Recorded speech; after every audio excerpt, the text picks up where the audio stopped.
Joe Lowndes joining us now. He's a professor of political science at the University of Oregon. Joe, you have a blog entry out about what you've titled Urban Siege as a campaign strategy. You basically make the case that Trump is using this just to feed his base.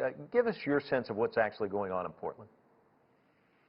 Well, there's been night after night since federal agents arrived. These are Border Patrol, tactical units, U.S. Marshals, Department of Homeland Security, special groups operation. And so they've been on the streets every night, ostensibly to guard the federal courthouse.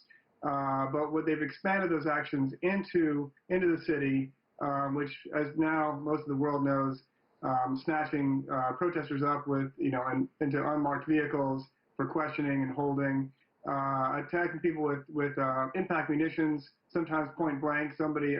A young man was severely wounded the other night. Other people have been physically attacked, their bones broken by police batons or federal agent batons, tear gas flooding the streets, and of course last night the mayor of Portland himself was tear gassed.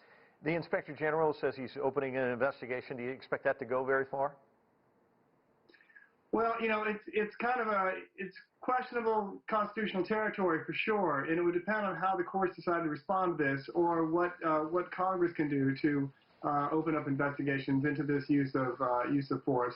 I think the Trump administration will try to keep federal agents there as long as possible, because this again is part of, really Trump's own words, this is about partisan politics. It's about party competition. It's about Democrats who he claims are not ruling cities the way they ought to be. They're letting them get out of control, so he's there to dominate them and humiliate them.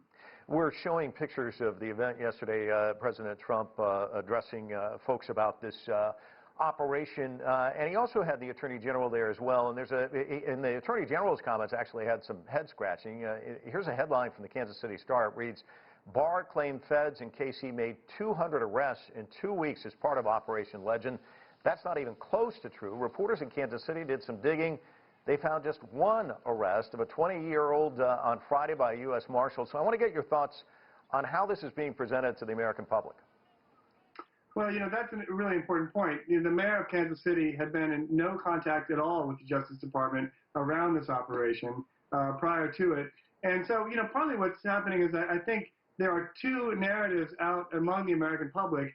One to Trump's base, which is to say that he is responding to charges to defund the police by offering his own police, to take care of the crime and chaos in urban America by coming in to impose law and order, to take care of anarchists and anti-fascists in Portland by bringing them to heel. And that's one story. The other one, I think, which most Americans really are on the side of right now, or that this is something that kind of falls outside of even the most extreme right-wing rhetoric and action in American politics. Authoritarian claims for law and order have been around since Barry Goldwater's campaign in 1964. No one as yet has actually used this campaign strategy by actually putting federal troops on the streets. And so I think for many people, and this is why you see thousands of people came out of the streets in Portland, the numbers really were tenfold after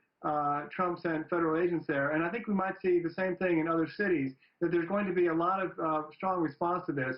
And I think Americans generally are not in a place they were in the 1960s. They're not worried about black and brown people in the suburbs. White Americans are not. It's actually a blacker and browner country generally. There's not women at home, as you show in his ads.